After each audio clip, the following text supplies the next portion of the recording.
Kapag fry na po tayo ng ibang tofu natin. Ating easy cooking ngayong gabi ay maggagawa tayo ng, ayan, sizzling tofu. Ating fish fillet, syempre may mga ingredients po ito na nilagay. Ito pong ingredients dito para sa ating butter ay cornstarch, flour, iodized salt, pepper, garlic powder, fresh garlic na nilagay dito. Mix lang po natin siya para sa ating fish fillet. There you go. Mag-stir fry vegetable po tayo. Cabbage, carrots, at syempre onion white. At lalagyan natin siya ng egg. Ipiprito po muna natin tong ating egg na hiniwalay natin yung yellow sa white. Yan. Itong white natin nagkaroon siya ng konting yellow kasi nabasag yung yolk. So, yung ibang yolk napunta dito sa ating white. So, fry muna natin to para sa ating stir fry vegetable. Fry na natin tong ating yolk.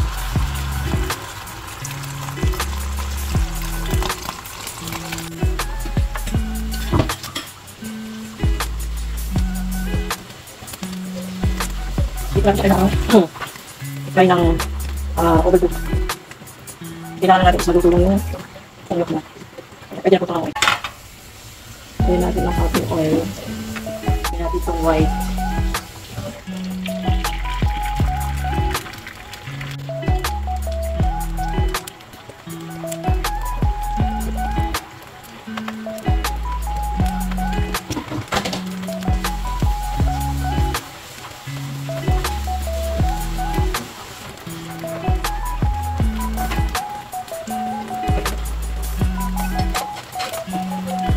Follow lang po yun. Sunod natin.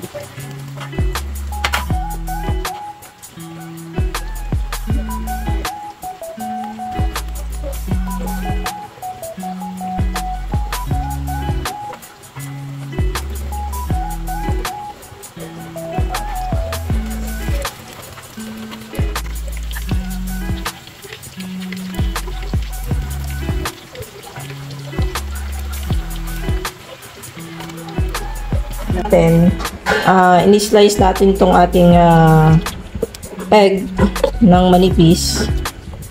Okay. Kasi lalagay po natin ito sa ating stir fry vegetable.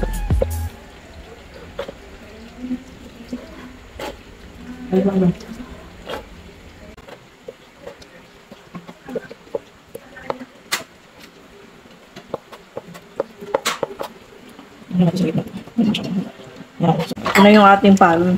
Lalagyan natin siya ng cooking oil. Tinanggalan natin itong ating tofu. Ayan, papalamigin lang natin siya ng konti. Tapos hihiwain na natin siya ng pa-cubes para sa ating sizzling. So, for the meantime, dahil natanggalan natin yung ating tofu, lagyan na natin itong ating fish fillet.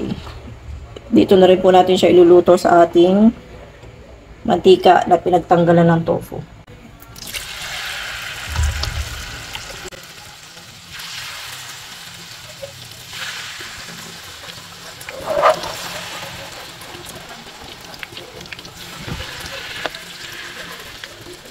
Yan ang ating fish fillet.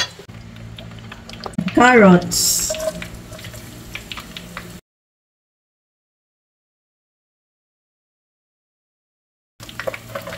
Ating carrots. Onion.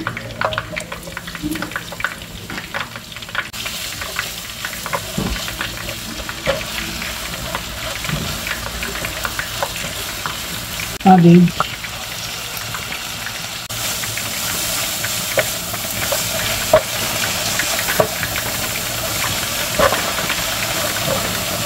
Pepper.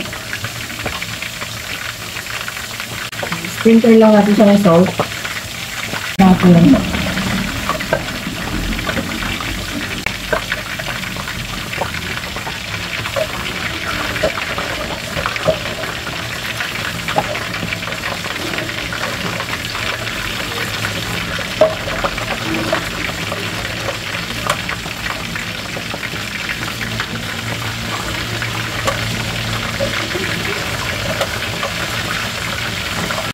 Ito natin itong ating egg.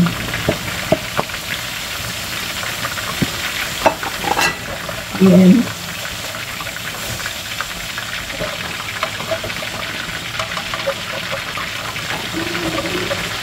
po yung ating stir-fry vegetable. Easy cooking lang. Ayan, lagyan natin siya ng sesame seed. Okay, para kay Manang. Ready to serve na po siya. Stir-fry vegetable. Napakadali pong gawin at napakadali po at napaka-healthy pa. Yan, mga mami na naghahanap ng easy cooking na pagkain tuwing gabi, panoorin niyo lang po ang aking channel para sa madali ang lutuan. Fish fillet.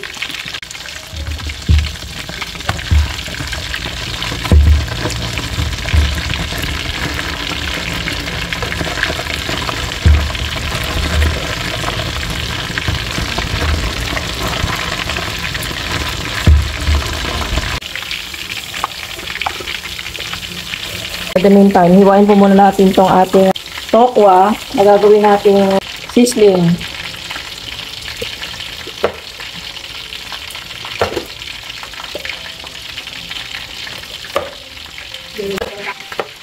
Oh. Kailangan po natin, medyo kansi siya ng konti, para hindi po sa malibong pag-iwan nyo. Kasi medyo naman po ang tokwa, so dapat kansi siya ng konti.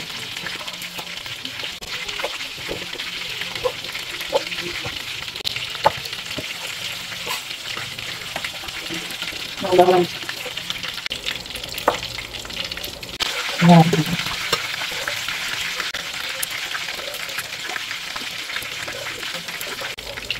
Ayan.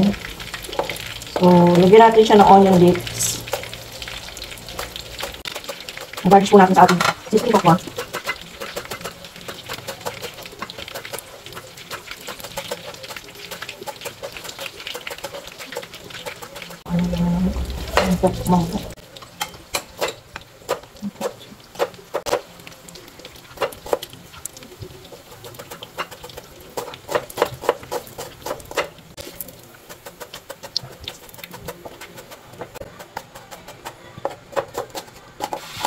Kaya, para sa ating sizzling tofu, lagyan natin siya ng oyster sauce.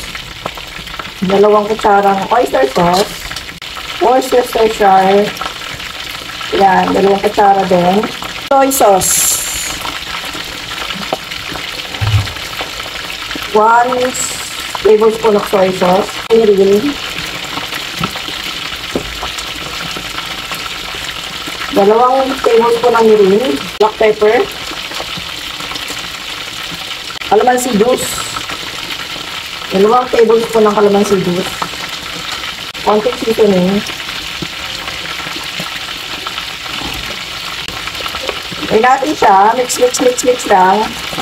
Ito na po yung gagawin natin na sauce para sa ating sizzling tokwa. Tofu. Yung tofu po na ginamit. Ito po ang tofu ginamit natin ha. Yung Korean tofu. Hindi po siya nabibili sa palengke. Ayan. Special tofu po ito. Sobrang linis, masarap. Yung ating kawali para paglulutuan natin ng ating sizzling tofu. Lagyan lang natin siya ng butter at nilagyan ko siya ng konting oil para hindi po masunog yung ating kawali.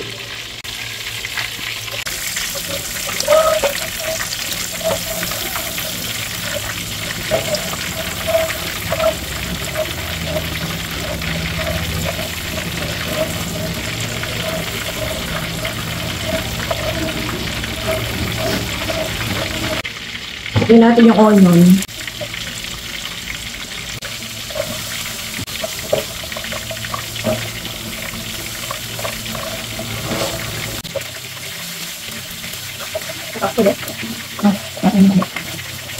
Ating sauce para sa ating sizzling sauce. Ayan, yung sizzling sauce natin lagyan natin. Sarap at budget friendly. Okay? Napakasarap po yan. Ayan, sobrang sarap po yan. Try nyo rin.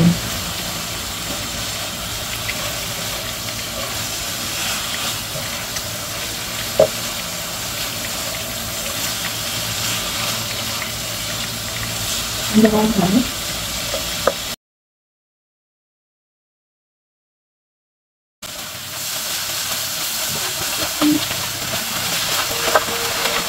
Ito po yung ating sizzling tofu.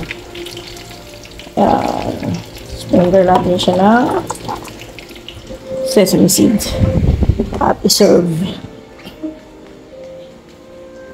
Sizzling tofu, ready to serve. At ang ating sizzling vegetable. Wow! Sarap!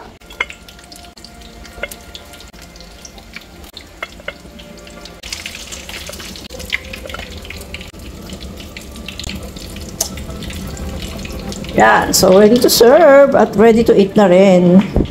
Yan po mga kamasa.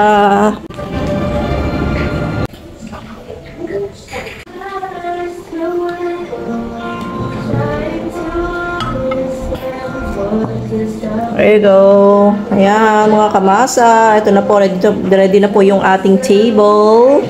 Ano na po tayong soup dyan. Yun yung ating main dish. Ayan. Maraming salamat po sa inyong walang sawang pagbangkilik dito lang sa aking channel sa hashtag Masa at Ma'am. Kainan na po. Dong? Kain tayo, Dong? Tum ka na? Ha? Tom goods na yan? Dong ah? Tom goods ka na? Ha?